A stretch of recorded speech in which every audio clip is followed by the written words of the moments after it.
Hola amigos, ¿cómo están? Vamos a continuar con nuestra serie Salvemos al Perú y hoy día voy a hablarles sobre polarización y división nacional, ¿ya?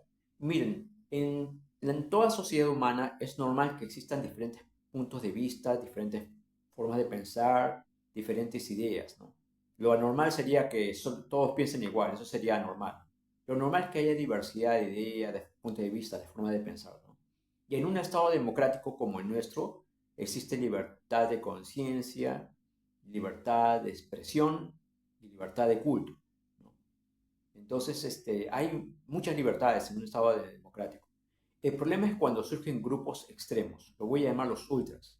Por ejemplo, la ultraderecha, la ultraizquierda, ¿no? Los ultracapitalistas neoliberales, que quieren que se privaticen escuelas públicas y hospitales públicos y que tenga dinero que estudie o que se cure, y que no tenga dinero que se hunda, ¿no?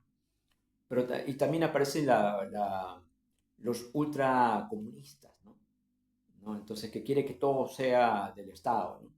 Entonces, que no haya empresas privadas, esos son los ultras, ¿no? Entonces, en este ambiente, el problema es que se genera una polarización, ¿no? Porque cuando la gran mayoría de la gente es de centro, ¿no? Entonces hay un pensamiento moderado, ¿no? El centro amalgama los pensamientos del lado izquierdo y los pensamientos del lado derecho. Es un pensamiento de centro, ¿no? Moderado, dialogante, concertador, ¿no? El problema es cuando surgen los ultras, ¿no? Entonces, cuando surge un ultra, por ejemplo, una ultraderecha, entonces empieza a decir, no, con sus discursos empieza a sembrar el odio, ¿no? El temor y el rechazo a los que piensan diferente, del otro bando, se podría decir, del otro sector, ¿no? Entonces el otro sector, en respuesta a ese ataque, se extremiza y empieza a tildar al otro bando de malos, de perversos. Entonces, y se genera un conflicto tal que la tendencia es extremizarse más y más y más. Entonces, el problema es cuando la gran mayoría de la población que es de centro empieza a menguar y la gente empieza a tomar bando por la derecha o bando por la izquierda, la sociedad se empieza a polarizar, debido a estos fanáticos obcecados, ¿no? ¿no? Entonces, que generan estos pensamientos de ultra, ¿no? Y la acción y reacción, ¿no? Una acción, un ataque de uno genera la respuesta del otro debido a la acción y reacción, y entonces los de centro empiezan a tomar partido por uno u otro bando. Entonces la sociedad se empieza a polarizar, se empieza a formar dos polos, ¿no?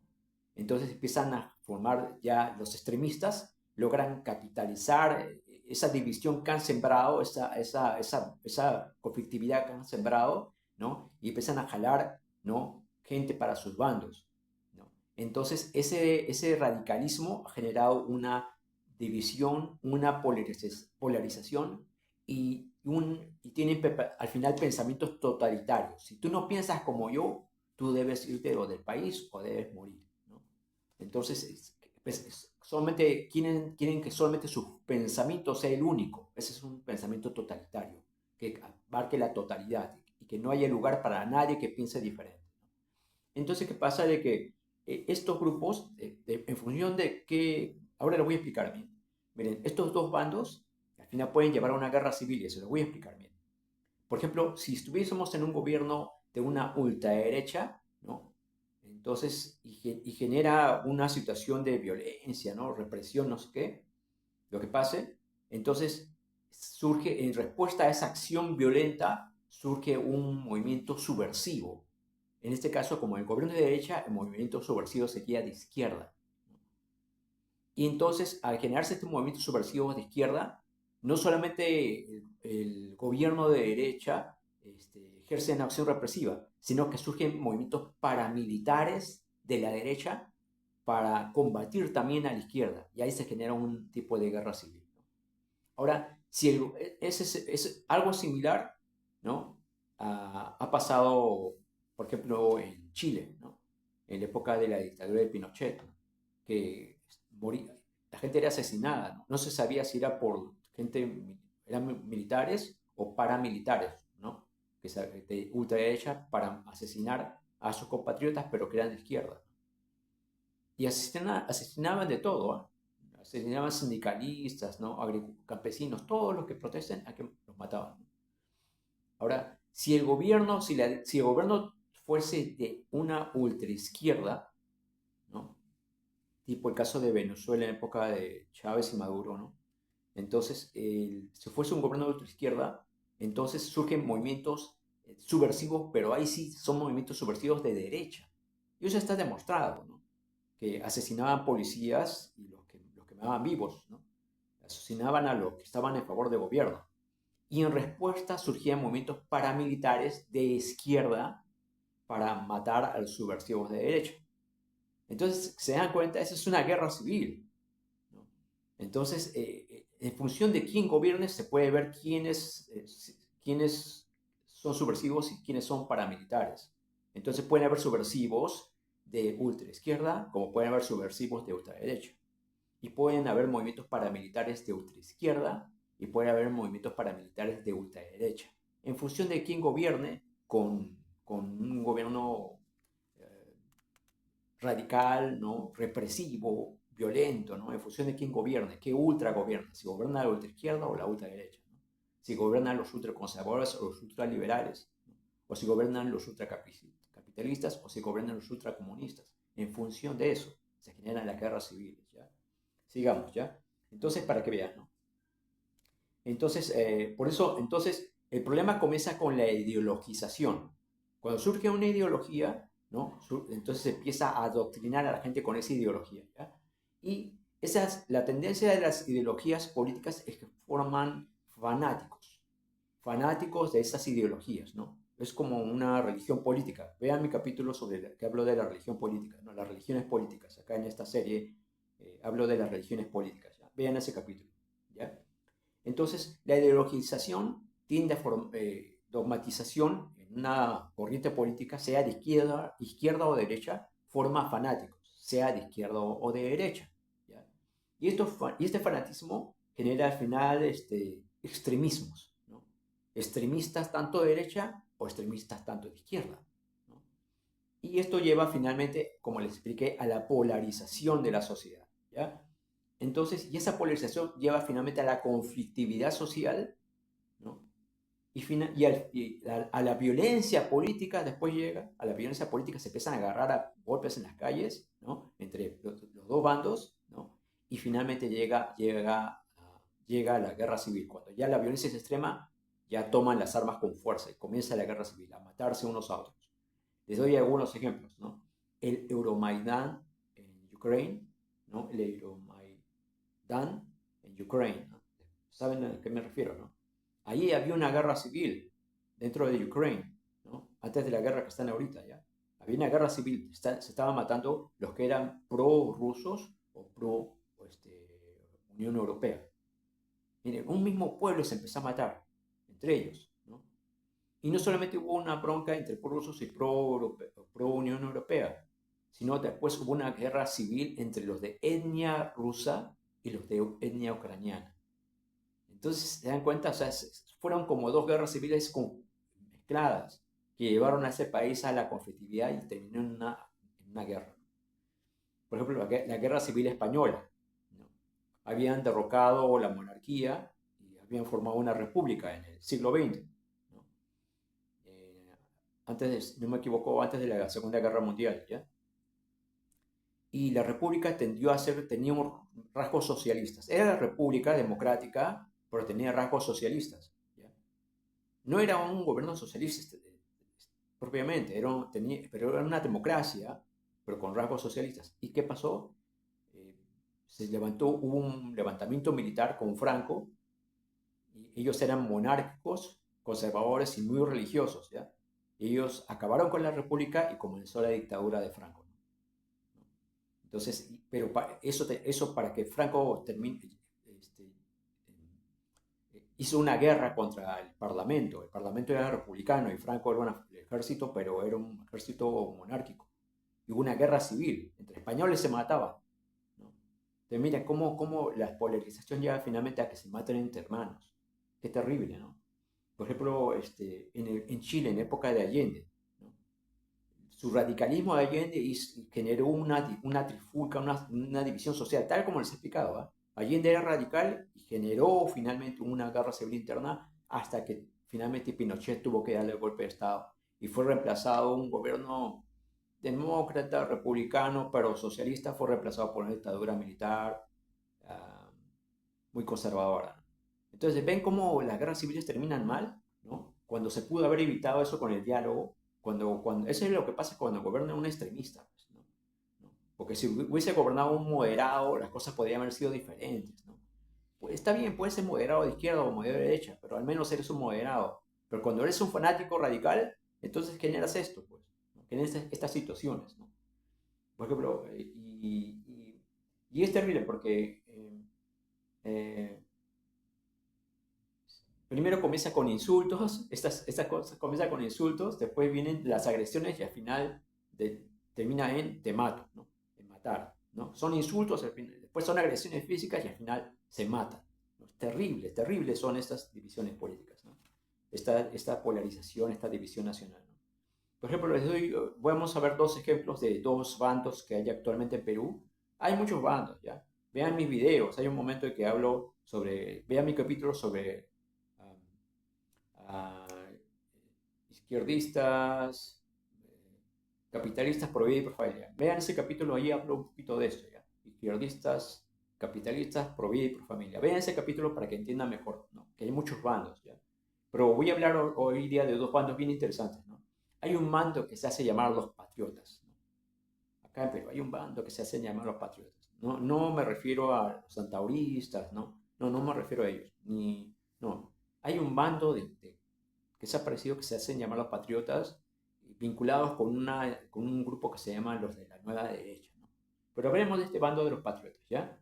Miren, la mentalidad de estos son jovencitos, ¿no? Es para mí que son chiboros, pues, no han vivido, ¿no? No saben lo que es una división nacional, ¿no? Entonces, miren, estos chicos son totalitarios, tienen un lenguaje violento, ¿no? Son fanáticos irracionales, ¿no? Son fundamentalistas de ultraderecha, ¿no? Y no tienen pensamiento autocrítico, ¿no? Ellos tienen toda la verdad y todo lo que dicen es inobjetable, ¿no? Entonces, son extremistas de derecha, ¿no? Rechazan a la derecha dialogante, ¿eh?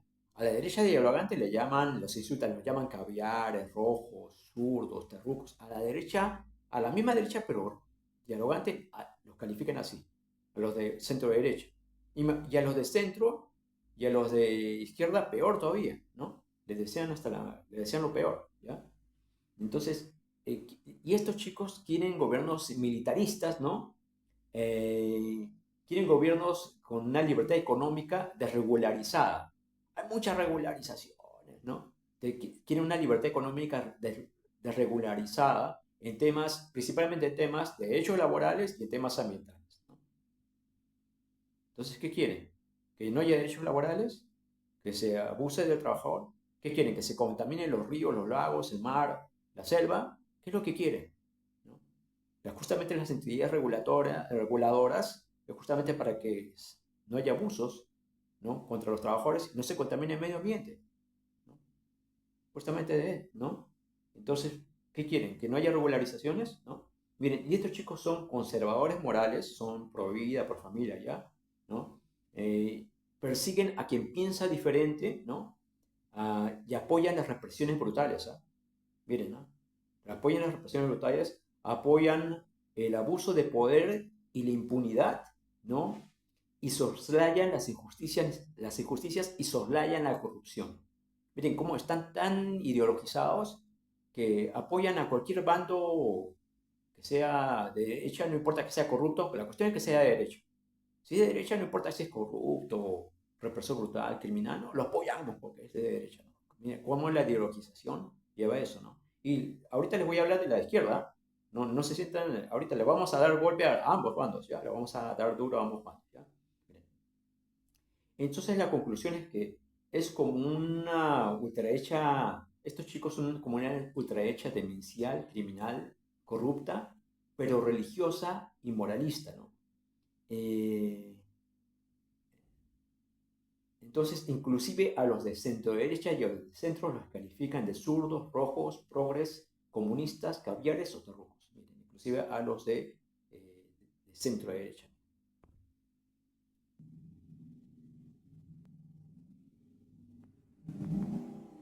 Bien, continuamos. Ahora les voy a hablar de otro bando. Estos son los llamo los progresistas liberales, ¿ya?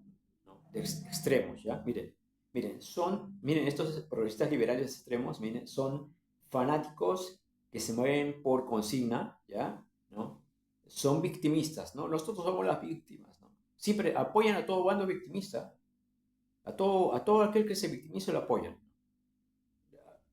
Está bien apoyar a los agricultores, pero el problema está bien apoyar a la mujer, pero ellos apoyan a todo bando que se victimice, ¿no? Y no, las mujeres no todas son víctimas, la gran mayoría les va bien. Y los agricultores no todos son víctimas, algunos son víctimas, por ejemplo, de un derrame de petróleo o los que están cerca de las minas son víctimas, pero no todos son víctimas. Hay algunos que sí, hay que reconocer que sí hay víctimas, mujeres, hay víctimas que son agricultores, pero no todos son víctimas. Entonces, pero ellos tienden a victimizar a todos los agricultores son víctimas, todas las mujeres son víctimas, ¿no? Entonces son victimistas que apoyan a todo grupo victimista, ¿ya? ¿No? Están ideologizados, no tienen pensamiento autocrítico, ¿eh? No tienen pensamiento autocrítico, ¿eh? Ellos son fundamentalistas, ¿no? Ellos son dueños de toda la verdad, ¿no? Son extremistas liberales, ¿no? En general son resentidos sociales, ¿no? Alientan todo tipo de permisividad, por no decir inmoralidades, ¿no? ¿No? Promueven gobiernos populistas, ¿no? Que regalen a manos llenas, ¿no? Eso le gusta a los gobiernos populistas, que regalen a manos llenas, ¿no? No importa si destruyen la economía, ¿no? ¿No? En general son pro aborto, ¿no? Son pro ideología de género, ¿no? Desalientan las inversiones de capital, desalientan las inversiones, ¿no? Porque han estado tildando a todos los empresarios, ¿no? A los hombres, ¿no? De malos, todos los hombres son malos, ¿no? O todos los empresarios son malos, ¿no? Toda inversión extranjera es mala, ¿no? Toda la minería es mala. Entonces, miren su forma de pensar, ¿no? Rechazan los valores religiosos, ¿no? Miren, rechazan los valores religiosos, ¿no? Y por eso están en contra de los pro vida y están en contra de los pro familia, ¿no? Entonces, en conclusión, se puede decir que este bando son como una ultraizquierda victimista, resentida social, atea, demencial, promiscua y enemiga de la religión. Este es otro bando. Para que vean, solamente les hablo de dos bandos. Hay muchos bandos, ¿ya? Pero solamente les quiero hablar de estos dos bandos ya en este momento, ¿no? Entonces, frente a estas problemáticas que hay, estos bandos que aparecen, ¿no? Extremistas de ultras, ¿cuál es la propuesta cristiana? ¿Qué puede hacer la iglesia cristiana cuando aparece una situación así? Y espero que los pastores, las iglesias se empiecen ya a manifestar, ¿no? Ya tienen que empezar a hablar, porque la situación el país está polarizando, ¿no? Y no hay nadie que se ponga al medio y llamen a la razón, a la cordura, al diálogo, al respeto, a la concertación, ¿no? La tendencia es a extremizarse. Y ya les he mostrado que no es una guerra entre malos y buenos. Todos son malos. Vean mis videos. Para mí todos son malos. Pero la idea es al menos tratar de llegar a un acuerdo. No que somos todos peruanos, no que somos hermanos. Ya pues, muéstrenme que somos hermanos los peruanos. Pues, muestren ahora que son. Ahora, y quiero ver a las iglesias, ¿no? Dicen que se preocupan por Perú. Quiero verlos ahora. Quiero ver a los pastores ahora. Quiero ver a las denominaciones ahora hablando, manifestándose. Quiero verlos. Quiero verlos ahora. Porque ya mucho tiempo ya estamos sin hablar, ha habido muchas muertes, decenas de muertes, y no han hecho nada, y es hora que alguien haga algo.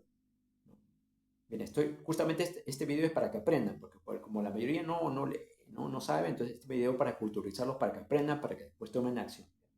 Entonces, ¿cuál es la propuesta bíblica cristiana frente a todo esto? Miren, la acción política cristiana debe ser a partir de valores cristianos. Principios cristianos, toda acción política tiene que ser a partir de principios cristianos, porque lo que veo en la esfera política en general son un montón de carnalones, ¿eh? Cristianos carnalones, ¿eh? Carnales, casi mundanales, ¿no? Porque incumplen estos valores, que les voy a decir ahora. Vamos a ver cuáles son los valores bíblicos cristianos para la acción política. la justicia, la búsqueda de la justicia, de la paz, del amor, el respeto, la santidad, la vida, la libertad, la solidaridad, la misericordia, la compasión, la veracidad, la honestidad, la sabiduría, la humildad, la mansedumbre, la prudencia, el buen juicio. Yo sé que a muchos de derecha y a muchos de izquierda no les va a gustar lo que estoy diciendo, ¿eh? Pero no me importa lo que digan los de derecha y los de izquierda. Yo me baso en los principios y los valores del reino de Dios. La derecha y la izquierda no son doctrinas bíblicas. Yo estoy con los valores del reino de Dios. No estoy ni con la derecha ni con la izquierda porque ambos son creaciones humanas, ¿no? Que no tienen respaldo bíblico. Así de que son objetables, son evaluables, ¿no? Son criticables ambas corrientes. Yo solamente les digo los principios bíblicos. Y estos son algunos, ¿eh? No son todos. ¿Ya? Mira, estos valores son usualmente traicionados por la ultraizquierda, la ultraderecha, los ultraconservadores y los ultraliberales. En general, traicionan estos valores del reino de Dios. ¿Ya? Todo grupo ultra que se dice cristiano en general, ¿no? También traicionan estos valores y principios cristianos, ¿no? Y tienen todo el perfil de unos caínes, ¿no? Contemporáneos, ¿no? Homicidas, porque han estado respaldando represiones brutales y muerte de manifestantes, ¿no? Y quien respalda eso es un Caín, ¿no? Si es un cristiano que respalda eso es un Caín, ¿no? Un asesino, ¿no? De corazón, ¿no? O también puede ser también un fariseo, ¿no? Hipócrita con doble moral. Por ejemplo, puede ser tú un pro vida en contra del aborto, pero respaldar la represión brutal y asesinato de docenas de manifestantes, y muchos de ellos que ni siquiera estaban en las protestas. Entonces, cuando tienes esa doble conducta, que te conviertes en un fariseo, ¿no? Doble moral, hipócrita. Porque esos eran los fariseos. Los fariseos tenían una doble conducta, ¿no? Por eso se llamaban hipócritas, ¿no? Tienen una cara de piedad, pero tenían otras conductas viles y despreciables, ¿no? Entonces, era muy moralista ese fariseo. Voy a hacer un capítulo sobre eso, ¿eh? Los fariseos modernos, ¿ya?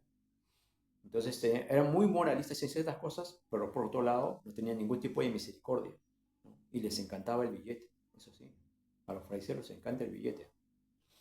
Entonces, y eso pasa con los fariseos contemporáneos también. Entonces, entonces los políticos cristianos coherentes con estos valores cristianos, ¿no? No solo deben distanciarse de cualquier ultra, sino denunciar a estos fanáticos extremistas, totalitarios, impíos, viles y malvados, ¿no? Sean ultras de izquierda, sean ultras de derecha, sean ultraliberales, ultraconservadores, ¿no? Hay que denunciarlos, porque como ya dije en un capítulo anterior sobre las religiones políticas, ¿no?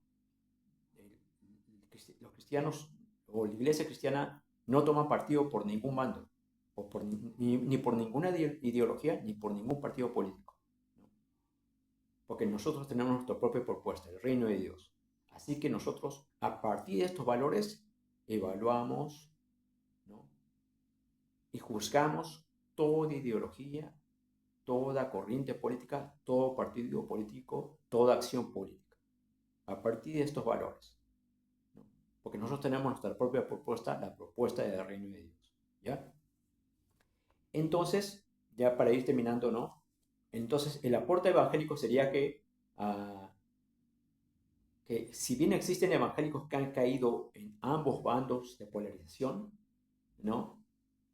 Los cristianos que predicamos el mensaje del reino de Dios, ¿no? A partir de principios y valores y propuestas y fines cristianos, ¿no? Debemos capacitar a la iglesia para que no caiga en ninguno de estos extremos. Y más bien, la iglesia podría llamar más bien a un diálogo, a un acuerdo, a una concertación. Por ejemplo, la iglesia evangélica ha estado presente en el Acuerdo Nacional de Perú. Es parte del Acuerdo Nacional, la iglesia cristiana evangélica, ¿no? Es parte del Acuerdo Nacional. Entonces, ahí la iglesia evangélica puede tomar un liderazgo llamando al acuerdo. gane quien gane en unas elecciones de lo que es de políticas electorales, ¿eh? Gane quien gane, ¿no? Como les dije en otro video anterior, ¿no? Sobre la acción política, ¿no? Entonces, la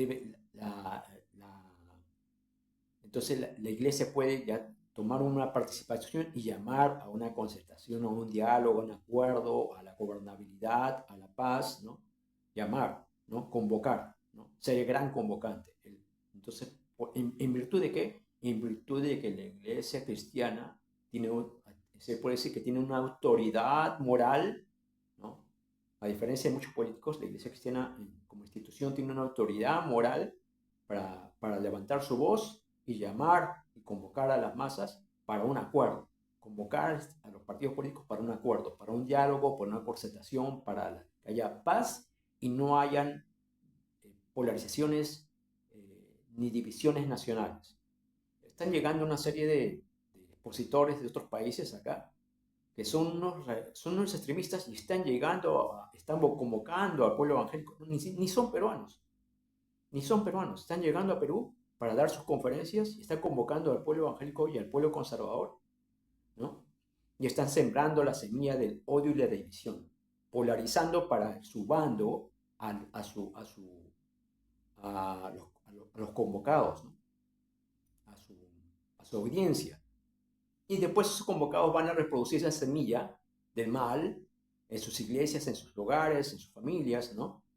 En su barrio van a estar sembrando esa semilla del mal, ¿no? Del extremismo, ¿no? Pero no veo que vengan un expositor que llame al diablo a la concertación, no, llaman solamente extremistas y están siendo recibidos por las iglesias cristianas extremistas. No invitan a alguien que sea una persona dialogante, cuerda, racional, concertadora, ¿no? Demócrata, no. Están llamando extremistas, ¿ya? Así que alerta, iglesia evangélica, alerta, ¿no? En este sentido, la iglesia cristiana debe rechazar y combatir la polarización, ¿no? En la sociedad, como parte de su rol político de cogobernar la creación. Por eso vean el capítulo sobre el candidato de Dios, ¿ya? Entonces, la iglesia, en virtud de sus valores, debe alentar el diálogo pacífico y respetuoso entre las partes a fin de llegar a acuerdos concertados, siempre que coincidan con los valores y principios que defiende el cristianismo. Porque si ya un discurso choca con los valores del reino de Dios, con estos valores, ahí ya podemos tomar, la iglesia puede tomar una posición divergente. Es decir, ¿no? Estamos a favor de la democracia de la concertación, pero estas cosas sí no son negociables, porque van contra nuestros valores y principios. En muchas cosas podemos llegar a acuerdos, pero hay cosas que sí la iglesia cristiana no negocia. ¿Ya? Hay sí cosas que la iglesia cristiana no negocia. ¿Ya? Y que lo escuchen bien los liberales, ¿eh? Porque no estamos en favor del matrimonio de adultos con niños, y peor todavía de adultos con niños, pero del mismo sexo. Estamos totalmente en contra, lo consideramos algo perverso eso. Escuchen esto los liberales de la izquierda, ¿no? Pero también los de la derecha, ¿no? Sepan de que estamos en contra de la contaminación de los ríos, ¿no? Y de los lagos, ¿no? En perjuicio de las poblaciones alrededor.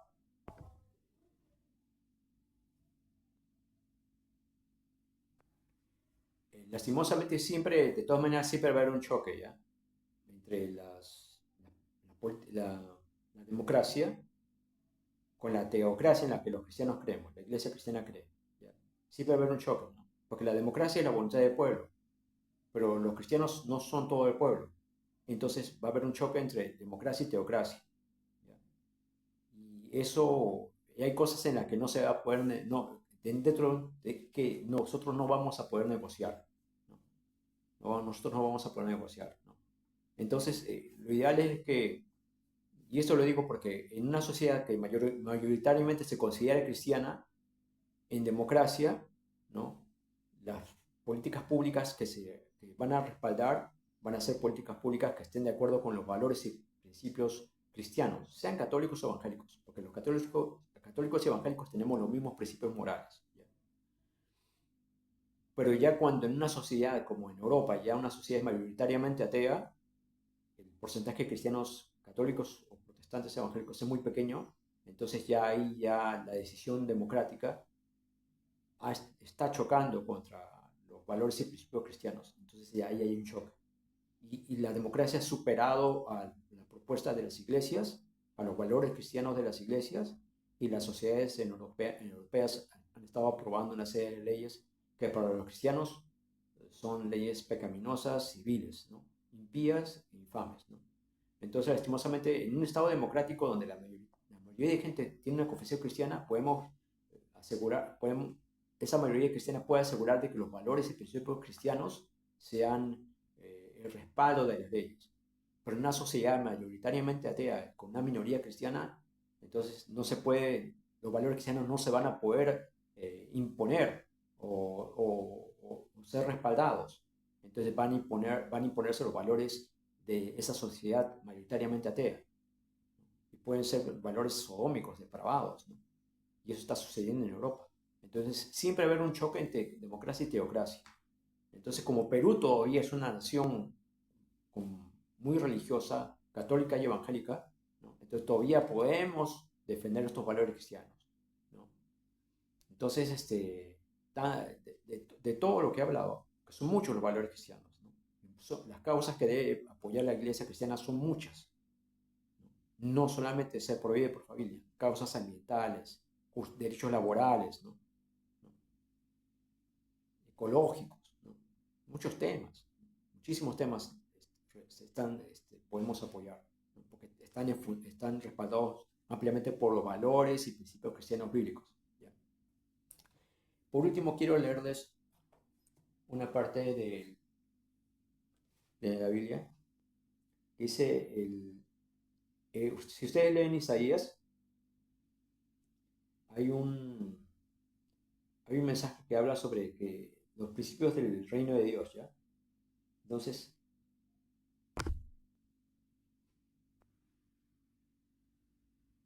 sí, es ahí, Isaías, capítulo 32, versículos 16 y 17.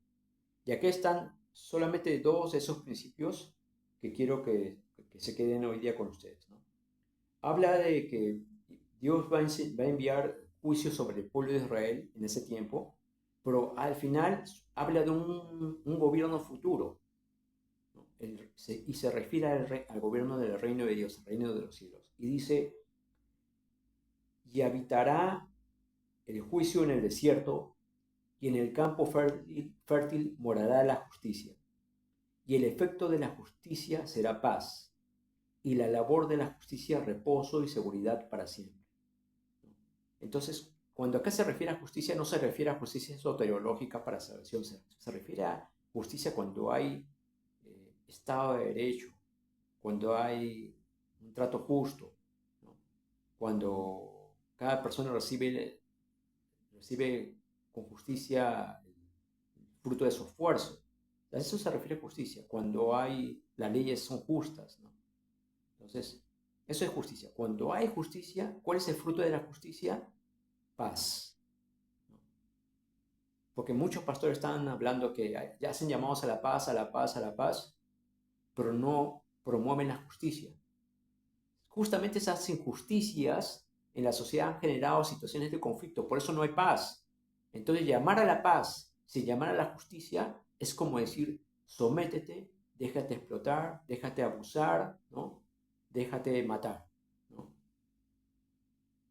Entonces, el llamado a la paz sin llamar a la justicia es una herejía, es una blasfemia, porque llamar a la paz, ¿no? Sin llamar a la justicia es como decir, ¿no? Que agáchate, déjate explotar, déjate abusar, deja que contaminen tus ríos, deja que contaminen tus lagos, ¿no?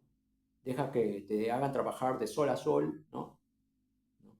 Que no tengas derechos laborales, ¿no? Entonces, eso es llamar a la paz sin justicia. Pero eso es antibíblico totalmente. Por eso lean Isaías capítulo 32, versículos 16 y 17. El fruto de la justicia es la paz. No puede haber paz cuando hay unas situaciones de injusticia. Entonces lo que los pastores deben predicar, en lugar de estar llamando a la paz, a la paz, a la paz, que eso es una herejía, deben llamar a la justicia, a la justicia, a la justicia, porque cuando hay justicia de por sí se va a dar la paz, la armonía, la tranquilidad, cuando hay justicia. Entonces lo que los pastores deben predicar es más bien que haya justicia en la sociedad, en todo aspecto de la vida, ¿no? ¿No? Como dice acá, ¿no? Y habitaré el juicio en el desierto y en el campo fértil morará la justicia. Miren, qué importante para nuestro Dios es que haya juicio, ¿no? Buen juicio, que haya justicia, ¿no? Que haya paz, ¿no?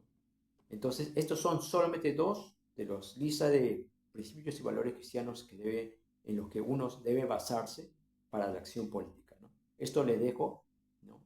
Para que lo vayan pensando. Y no empiecen a decir, Renan, tú eres un zurdo, eres un comunista, eres un progre. No, les he hablado de la Biblia. Les he dicho que yo estoy en contra de todos, ¿eh? De izquierda y de derecha. Estoy en contra de los extremos, de los ultras, de izquierda y de derecha. ¿No? Todos son malos, ¿eh? Ninguno es bueno, todos son malos. ¿No? En ambos bandos hay gente vil y despreciable, canallas, gente miserable, ¿no? En ambos bandos hay gente que debería estar en prisión, en la cárcel, en ambos bandos.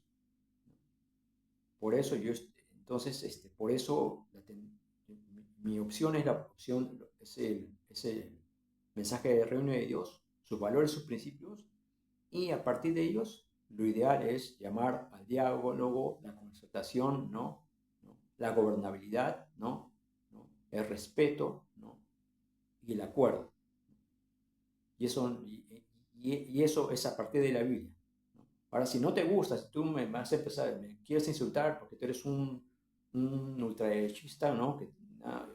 O si tú eres un ultraizquierda y que me quieres insultar, déjame decirte de que tú, ¿no? Quizás tienes un problema de salud mental, ¿no? Si me insultas es que lo más probable es que seas una persona o con problemas mentales, o eres una persona ignorante, o eres una persona este, irracional, ¿no? Que no tiene pensamiento autocrítico, ¿no? Obcecado, ¿no? Eres una persona enferma, ¿no? Es una persona enferma, empieza a insultar, ¿no? Más bien, quiero que sepas de que lo que te he dicho está en la Biblia, ¿no? Y lo que he dicho es totalmente cuerdo. Si tú respaldas lo que te digo o lo respetas, es que tú eres una persona cuerda. Si tú no respetas lo que digo, me insultas, es que tú no eres una persona cuerda, eres una persona enferma, ¿no? Te lo digo desde ahora, ¿no? Entonces, las personas como tú son justamente esas personas extremistas, pues, que deberían estar en la cárcel, ¿no? O en un manicomio, ¿no? No te sientas ofendido, pero esa es la realidad, ¿no? O en la cárcel o en un manicomio, ¿no? Si eres una persona extremista de los ultras, ¿no? Pero si eres una persona cuerda, vas a estar de acuerdo con lo que yo te digo, ¿no? Que Dios les bendiga, cuídense.